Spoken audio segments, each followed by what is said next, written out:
Welcome to John's Tarot.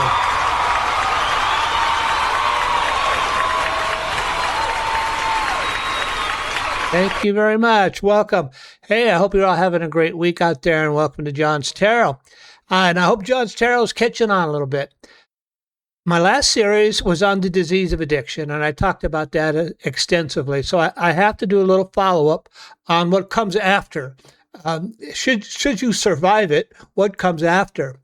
And this has been my experience. Now, this isn't it must be like this. This is only my experience and how I experienced it and my perceptions of what I experienced. And for me, and I hate to use the term recovery process, but it's the only word available right now.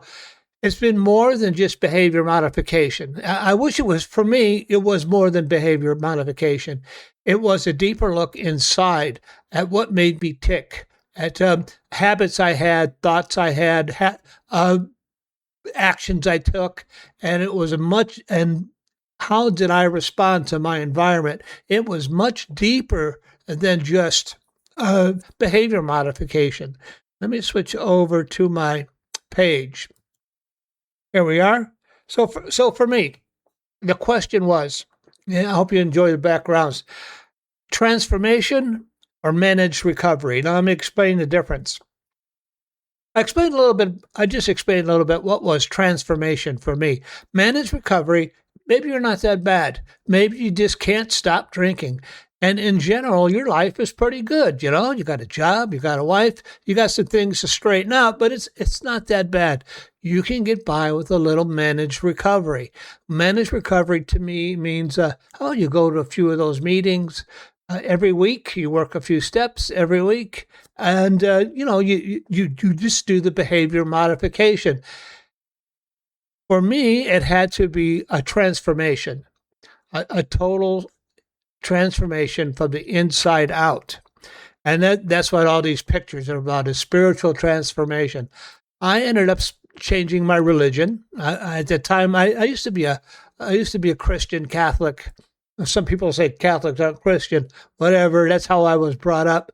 And I morphed into Buddhism, and I morphed into Buddhism, and it was very helpful for me. It was very helpful in helping me discover who I am on the inside, because rather than in Christianity, it always seemed like something from the outside is going to come in and change you, and there's going to be some change. You're going to receive some blessings from God. But with the Buddhism, I was chanting to this. It's called a Gohonzon, and it's a higher life condition. It's the enlightened life condition of the Buddha, and you're merging your life with this higher life condition of the Buddha, and your Buddha nature emerges from within, and it's an entirely different process. And that's kind of what I went through, and I transformed. It wasn't just, I'm not the same person I was 37 years ago, and not in the least bit. I remember what that guy did, and he left a big mess, but I am an entirely different person today.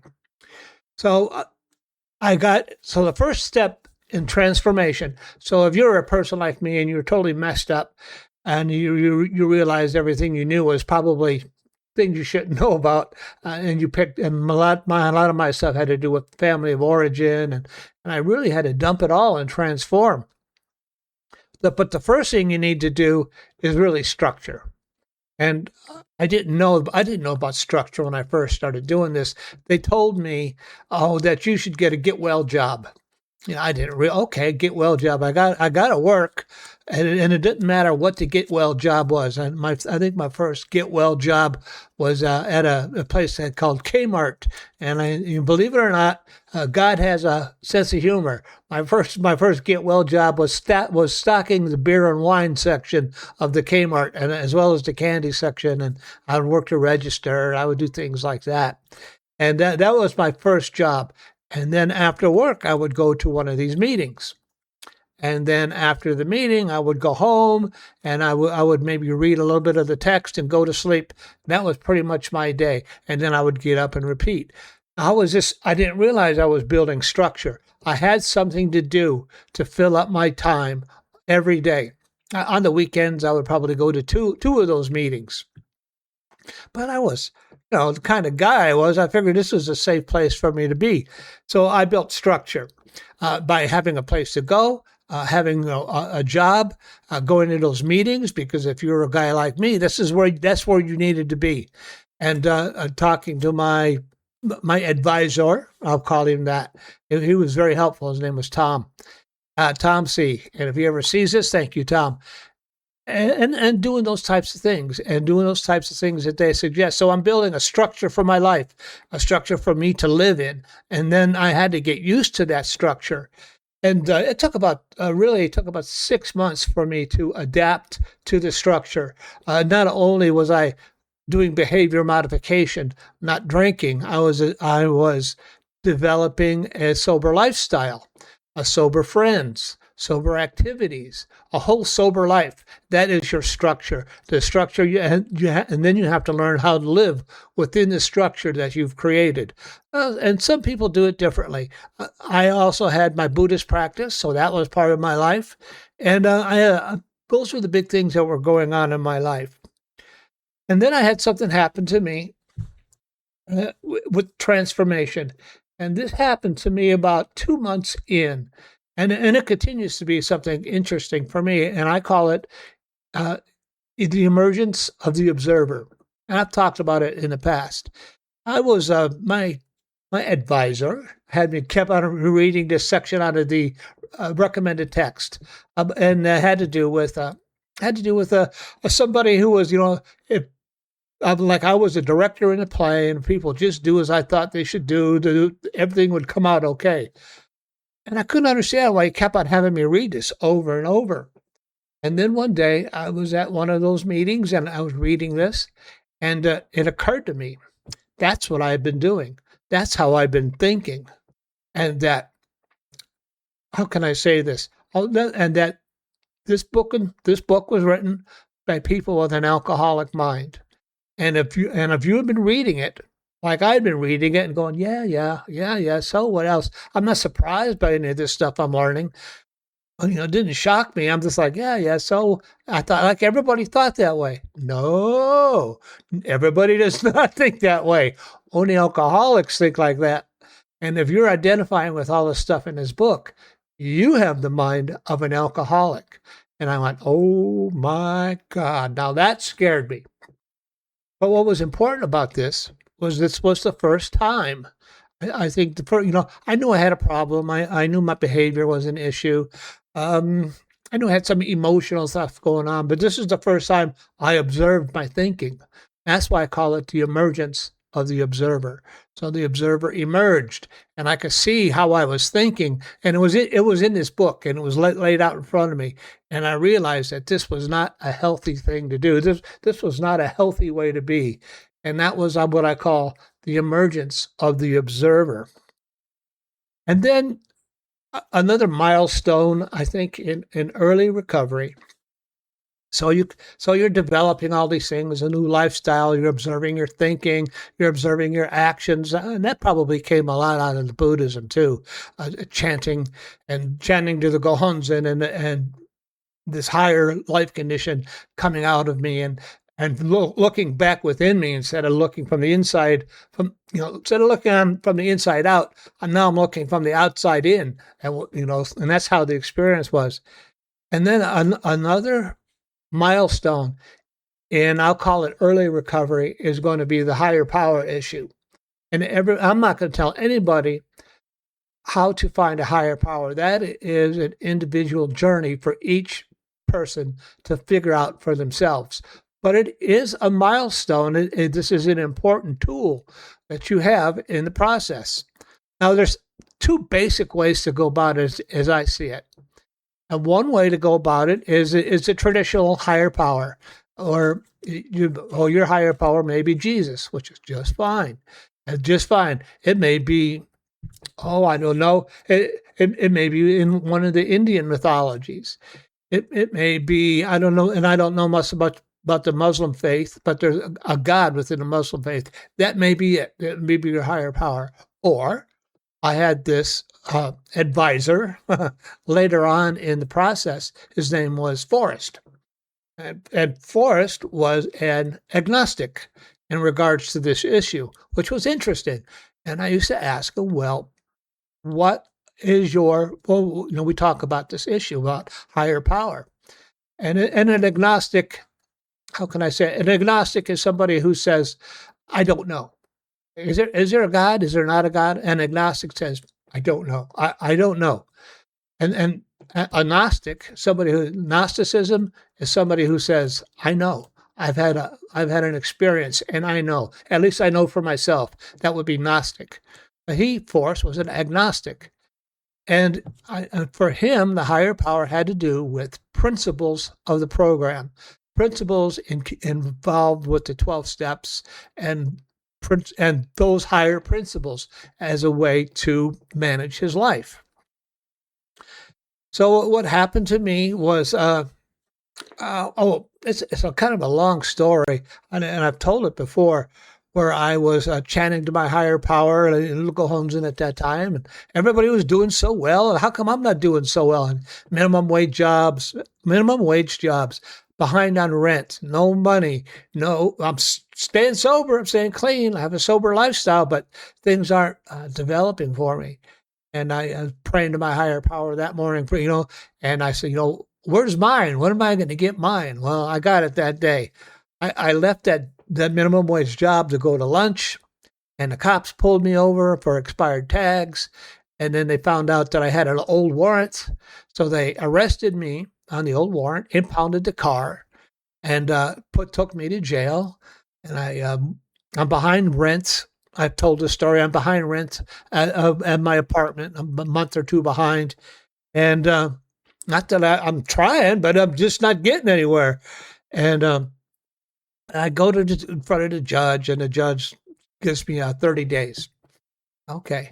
So after my 30 days, I get out, and the landlady says, well, you know that back rent you owe me. If you're paying a couple of units, we'll call it even. And then that job I lost because I was away for 30 days. They sent me a check. The check was enough to get the car out of impound and to get registered. So, and then a guy I know in the program says that he goes, hey, I'm leaving for a year. If you stay in my house and paint the inside, you could stay there for free. If you just paint it. Okay. And then I decided to move on to a second phase, but that was the test. I had always been big on bail me out, Busha. Busha was my grandmother. Bail me out. And I came to the point where I wasn't going to do that anymore. I'm not going to be bailed out. Either these principles of this program I'm involved with are working or they're not. And I put it to the test. And as far as I am concerned, it worked.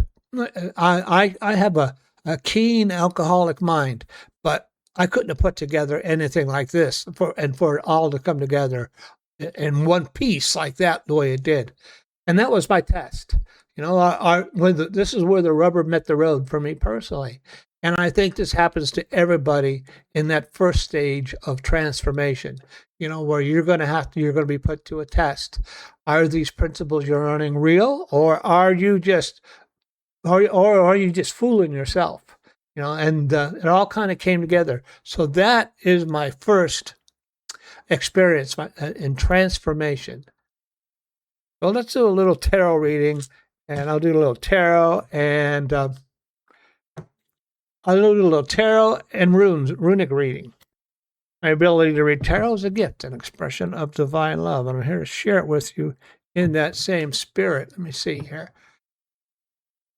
Okay, so somebody in their first year, or in early sobriety was just, I don't even want to talk about that. That was so bad I never want to go through that again. Somebody in the first year, what do they need to know about transformation? That's a good question. They've chosen transformation rather than managed recovery, and they're both good. Actually, I think somebody in managed recovery, if they stick it out long enough, they're going to come to the same place. If they take a shot at the steps and do the things that are involved, you're going to come to the same place anyway. I know some people come to it a little differently. I'm a little different. Even I'm a little different from most of the people I know in recovery, just because I chose to go a little deeper. So, what does somebody know about the early stages of transformation? I'll give it a quick shuffle, throw out 3 cards, we'll throw some runes. What would somebody need to know about the early stages of transformation? They've chosen transformation. What do they need to know? I'll cut the deck. And what's my first card? The 10 of Wands. That's somebody who's working real hard. Yeah. And transformation involves working real hard. And then the second card is the 9 of Wands. And that's a veteran. And then the third card is the 5, is what it is, the 5 of Wands. Let's throw some runes on this. Odin, Freya, please help guide this reading. Somebody who is in early transformation, what do they need to be aware of? First rune is Ingwas. So, with this card, with the 10 of Wands, this is somebody who's working real hard. If you're in early transformation, you're working real hard. You got your nose to the grindstone. But it's important, this is a standard meaning, it's important that you take a rest now and then, and you look ahead. What is my goal? Where am I going? And just can't work yourself into the ground. You have to take a little rest, take a little time for meditation, a little time for gain some perspective on what you're doing. It's important, and it can be very intense, but it can be all consuming, and you need to, sometimes you need to back off a little bit. And then the rune is called Ingwas, and that is the rune of the chrysalis. So you're emerging from a state where you could not see. And that's how I pronounce. That's how I look at it. You're coming out of a state where you could not see. Now you're coming into a state where things are being revealed. You're starting to see. You're starting to see your behaviors. You're starting to see your thinking, the emergence of the observer. You're starting to see how your actions affect other people, and you're starting to see, and it's opening up for you. So that's what I mean by not working so hard, but taking some time to observe what is going on in your life. Let me see, draw another rune. And this rune will be for the 9 of Wands, which I always call is the veteran. And the rune is Langus. So the veteran is somebody, he's used to hard times, he's used to difficult obstacles. He's overcome many before he's taken a little break. You're in this journey of transformation. He is people who are doing transformation, who have come out of that lifestyle, are tough. They are veterans of hard time. They are veterans of difficulty, and they're looking at their goal, and they're saying, this is worth fighting for. This is worth doing, and I've decided to do it. And that's the veteran. And the rune is Langus. You can't keep it on, but you can't keep the fire on full time. Your insight and learning will kind of wax and wane. And what I mean by that is you have periods of intense learning, of intense realization. And then you'll have periods where the tide goes out and not a whole lot is going on. You're learning about yourself. You're maintaining your lifestyle, but it slows down, and then it'll pick up again, and it happens in waves. And then the third card is the 5 of Wands. And 5 of Wands, early transformation. What does somebody need to know? Jira. The rune is called Jira. Jira is the rune of, let me do the card. The card is the 5 of Wands, has to do with competition. This is more of an inner competition. Do not compete with those around you. Those who do not, how does that go in the Tao Te Ching? Those who do not compete, and no one can compete with them. So you're competing with yourself. That's the only competition you need to know about.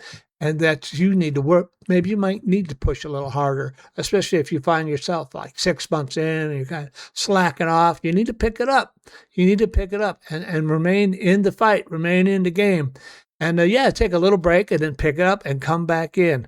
And then the rune is called Jira, and Jira means it's planting, it's harvest. You're planting a seed. If you're doing the journey of transformation, you plant the seed, and that's what this first part has been about, planting the seed. And then you have to take care of as it germinates. You have to water the seed. You have to take care of the garden, and it will germinate into something of great value if you give it enough time. So I think for today we're going to wrap this up. Goodbye, Professor Marvel, and thanks a lot. Well, it was my pleasure. I hope you enjoyed today's podcast. And if you would like to be involved with this, you would like to tell me about your journey of transformation, or did you choose managed recovery? Let me know what you did. Send me an email and be part of the community where we have a worldwide community. I'm getting people from England and Japan and Hong Kong and China and all over the world. It's a small group, but it helps me if I know that you're there, you're listening, and you want to be a part of it. I'd really be interested. So be careful, be cool, be kind.